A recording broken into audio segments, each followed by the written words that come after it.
Olá, bem-vindos ao canal Leiros, aqui quem fala é o Leonard, e hoje vamos fazer uma review dupla falando de dois filmes, Quando um Estranho Chama, de 2006, e Mensageiro da Morte, de 1979. Ambos os filmes, em inglês, são chamados When a Stranger Calls, mas no Brasil o filme de 79 foi localizado como Mensageiro da Morte, e o de 2006 como Quando um Estranho Chama. Esses filmes basicamente a mesma história, mas algumas diferenças entre eles. E o filme de 2006 é meio que um remake barra reimaginação da trama do filme de 79. Eu vou falar do filme de 2006 primeiro porque eu assisti ele primeiro, daí eu fiquei sabendo que ele era um remake desse filme antigo de 79. Aliás, o filme de 79 também teve uma sequência que é de 93, mas eu não assisti a sequência, tá? Eu só assisti o filme de 79 mesmo.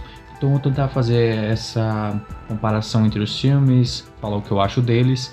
Mas antes de tudo, né, vou pedir para você deixar o like, inscrever-se no canal, comentar aí se você assistiu algum dos filmes. Bom, então é isso, vamos começar a falar desse filme. Para começar, Quando um Estranho Chama, de 2006, filme dirigido por Simon West e escrito por Jake Wade Wall. O filme conta a história de Jill Johnson, que é uma baby sister, e ela vai cuidar dos filhos desse casal. E quando ela chega no local, o que acontece? Ela começa a receber um monte de ligações estranhas. E a coisa vai escalando, até que ela tem que meio que batalhar pela vida dela. Então o filme, ele segue nessa... Os dois filmes têm muito suspense, né? Em termos de direção, o filme é, no geral, bem dirigido. Eu acho que ele tem uma progressão muito boa, você consegue se manter interessado durante toda a percussão do filme. Ele é um filme até, de certa forma, formulaico, ele tem muitas coisas que são tipo convenções do gênero. Uma coisa que a princípio levemente me incomodou foi a parte do trabalho de som, né, da trilha sonora, digamos assim, porque eles usam aquela coisa de som de criancinhas para assustar. Eles também mantêm a trilha sonora do filme muito presente durante umas partes que eu não acho que tenha tanta necessidade. Então logo no começo, a todo momento tem aquela trilha presente com aquela tensão constante e você tá vendo, sei lá, só um pai e uma filha conversando e não faz muito sentido. Tipo, parece que o filme ele quer te manter a todo momento super tenso, mas você não se sente tenso, você se sente até um pouco com raiva, digamos assim, ou um pouco tipo, cara, por que isso, sabe? Tipo, toma seu próprio tempo e daí, quando chegar o momento, você começa a escalar a tensão. Não faça isso de uma maneira tão gratuita. Então essa parte de trilha sonora, ela me incomodou um pouco, e toda essa, digamos, busca desenfreada por uma tensão em momentos que não é preciso. Tudo bem que é um filme de 2006, né? Então, mas, sabe, você fica um pouco cansado depois que você assiste um monte de filmes de ver essas coisas sendo usadas e reusadas de novo e de novo. A parte do roteiro, ele é bem estruturado até. Ele faz aquela coisa que eu falo em vários filmes, tipo, que é aquela característica de bom roteiro que é, tipo, inserir elementos que depois serão retomados. Então, sei lá, por exemplo, há toda uma construção de por que a Jill tá naquela casa cuidando das crianças naquele dia específico. Ela falou com o namorado muito tempo no telefone, isso deu uma conta absurda de cara, e os pais dela tiveram que pagar essa conta, então ela tá meio que um castigo pra ela aprender uma coisa ali. Há uma certa problemática, inclusive, que ela tem com o namorado dela e com uma amiga, que não tem muita função pra história, mas mesmo assim tá ali. Uma coisa que eu achei que ia ser retomada, ou que eles poderiam ter usado, que seria bem interessante, é que é estabelecido logo no início do filme que a Jill, ela é uma corredora, né? Corre muito bem, ela é muito rápida e tal. E se isso tivesse sido usado na hora que ela vai enfrentar o cara que tá invadindo a casa lá, isso seria muito interessante. Uma coisa que me incomoda, que é um pouco ligado àquela questão da trilha sonora, que é o filme tentando muito colocar uma tensão que até o momento não existe, é como todo mundo tá muito desconfiado de tudo. Logo no começo, a menina, sei lá, ouve um barulhinho na casa, ela já pega um pedaço de ferro pra meio que, tipo, o que você tá esperando que você vai encontrar? Todo esse clima de suspeita por parte de alguns personagens. Por exemplo, também a amiga dela, quando ela entra lá, primeiro, como é que ela entrou lá? Tipo, ela fala que o portão da garagem estava aberto, mas e o portão pra entrar dentro da casa, né? Como é que aquilo estava aberto? Aliás, seguindo essa mesma lógica, eu não sei como é que o maluco também entrou lá, mas enfim, isso é irrelevante. A questão é, aquela garota entra lá, fala um pouco com a Jill, depois ela vai embora, e daí a hora que ela tá indo embora, ela ouve, sei lá, são uns barulhos assim, perto da floresta, ela fica com um medo ridículo, sabe? Também tem aquela hora que o assassino pega e vai, bate na porta lá da Jill, ela vai, abre a porta e sumiu, não tem ninguém. Essas coisas que, tipo, o assassino ele parece muito onipresente nesse filme, ele parece uma, sei lá, uma criatura quase sobrenatural, porque ele vê tudo, sabe tudo, e ele quase se teletransporta em certos momentos de um lugar para o outro. Ainda assim, é importante dizer que esse filme, ele consegue ser interessante, tipo, ele é divertido. Eu acho que ele tem um bom ritmo, você se mantém interessado durante todo o filme. Ele não é muito longo, então ele consegue ser bem direto ao ponto. A personagem também, ela não é burra, a personagem principal, que é a Jill, ela é até inteligente, apesar de que tem um momento que eu achei que ela foi idiota, que é tipo aquela hora que tem aquela casa de hóspedes, né, que fica a parte da casa principal, e daí o casal falou que às vezes o filho deles ia pra lá, mas ele chegava sem avisar e tal.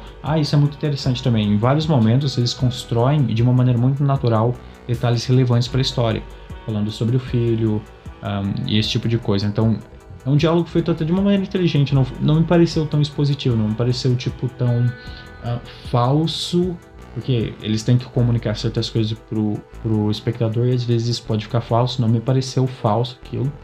Mas enfim, a Jill, ela em determinado momento vê alguém naquela casa dos hóspedes lá, e ela nem por um momento pensa que, bom, talvez seja esse maluco, talvez seja ele. Então nesse momento eu achei que ela foi um pouco idiota, mas no geral ela é uma personagem inteligente, e você se afeiçoa a ela, né? Você fica preocupado com ela.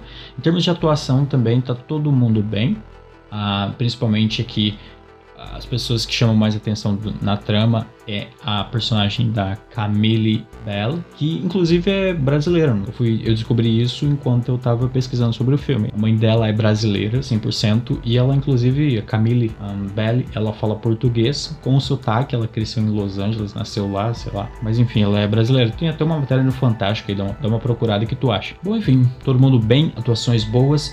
Eu gosto também do clima de mistério que tem em volta do assassino. Ele é essa figura bem misteriosa. Você, por boa parte do filme, não sequer vê o rosto dele.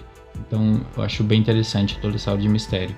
No geral, esse filme, eu acho que ele é divertido. Ele não é um filme muito original, ele não é um filme que, tipo, filme da sua vida, nem nada do tipo, mas eu acho que ele é uma diversão rápida e funcional. Bom, agora eu quero comentar o filme de 1979, filme dirigido por Fred Walton. E aquilo, quase a mesma coisa do filme de 2006, até eu fico falando assim, parece que o filme de 2006 veio antes, mas é porque eu tô falando de novo, eu vi o de 2006 primeiro.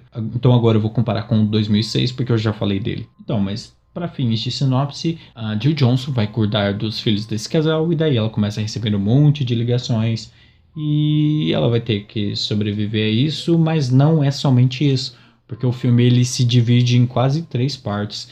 Ele tem essa primeira parte que é Jill dentro da casa, ela começa a receber essas ligações e isso dura tipo 20 minutos do filme. Aí a segunda parte é toda uma investigação, porque o cara que estava importunando ela, o nome dele é Kurt Duncan.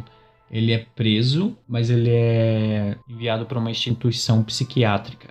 E lá ele fica por 7 anos, mas daí ele consegue fugir após 7 anos. E daí começa a segunda parte, onde um detetive ele aparece na primeira parte do filme, e ele está envolvido com o caso, porque nesse filme, as 2 crianças, filhas do casal Mandrake, se não me engano, eu acho que é Mandrake o nome deles, eles são mortos na primeira parte. No filme de 2006 eles não morrem, eles ficam bem durante todo o filme e até o final. E daí esse detetive ficou muito abalado por isso, e ele vai resolver esse caso, e ele é contratado pelo Mandrake lá, o pai das crianças que morreram. Beleza, investigação. E nessa parte tem a introdução de uma personagem que é a Tracy Fuller, interpretada pela Colin Hurst. Ela é introduzida na história de uma maneira bem brusca e parece tão deslocado. O que acontece? Ela estava num bar e daí o assassino, após ter fugido, vai lá e fica meio que obcecado por ela. Ele tenta fazer amizade com ela, ele segue ela até em casa. E aí ela depois ela é interrogada por esse detetive que estava atrás do assassino, e daí ela meio que ajuda ele, sabe? E aí é interessante porque esse detetive falha muitas vezes em buscar o cara, cria umas cenas até quase engraçadas, porque o detetive é um cara muito gordo, e ele tenta correr atrás do assassino, que é um cara magro e esguio, ele consegue correr muito melhor que o detetive, então gera essas cenas engraçadas. Fora que o detetive tenta matar o cara com um tipo de... Parece aquelas chaves de fenda, sabe? É tipo, cara, pega uma arma. Você não vai conseguir dar conta em uma luta corporal contra esse cara. É impossível, velho. Mas enfim, após falhar miseravelmente, a gente termina essa parte 2. E daí entra pra parte 3, onde a Jill Johnson, ela é reintroduzida na história. Agora ela já tá casada e com filhos.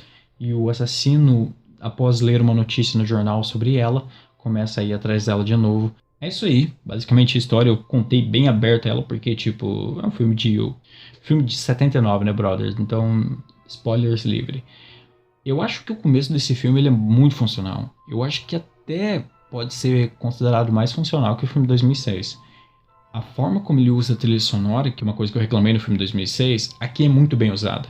Ela é inserida nos momentos certos para criar tensão. Durante esses 20 minutos iniciais, onde Jill Johnson tá na casa do casal Mandrake, tudo muito tenso. E o filme consegue, ele tem um ritmo bom. Ele não fica chato, porque ele tá numa locação só, e tem um assassino e ele não sai dali. E isso é muito fácil se tornar chato se você não sabe o que você está fazendo. Então, o que o diretor consegue fazer? Ele consegue manter muito bem a tensão durante todo esse momento. E essa tensão, ela acaba de uma maneira quase abrupta, porque em determinado momento ela percebe que o assassino Kurt Duncan está dentro da casa. E daí ela consegue fugir, chega os policiais e tal. E isso acaba de uma maneira abrupta. E é interessante porque é parecido com o filme de 2006. Se você pensar bem, ele acaba de uma maneira meio abrupta, né? Tipo, no momento a garota tava lá fugindo, ela sai, abre a porta e já tá os policiais todos ali na porta. Acontece meio que isso no filme 79 também. E tem um plano muito estranho do detetive, assim. Ele foca na cara dele, ficou meio com um jump scare, mas é muito estranho. Fica tipo uns 30 segundos na cara do detetive e ele tá assim, com aquela face impassível. Mas no geral, essa primeira parte eu acho muito boa. Só que a segunda parte, que tem todo aquele subplot da mulher, ele parece muito uma encheção de linguiça, ele é tão deslocado da trama, não é tão interessante ver isso. Só que, olha que legal, lá na parte 3, o que acontece é que o filme se torna interessante de novo, quando ele volta com a Jill Johnson, com os filhos dela.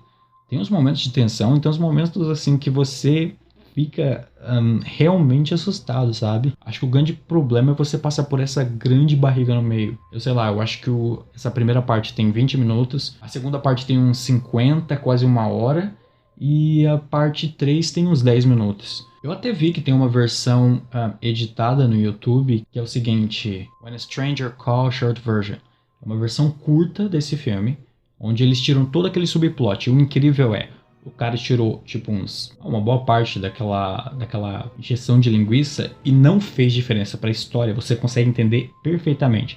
Então, se você for assistir, eu acho que talvez seria melhor você assistir essa versão curta, porque a versão estendida realmente te enche um pouco o saco.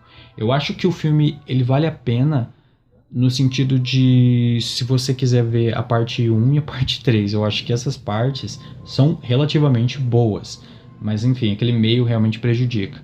Questão de atuação, boas atuações.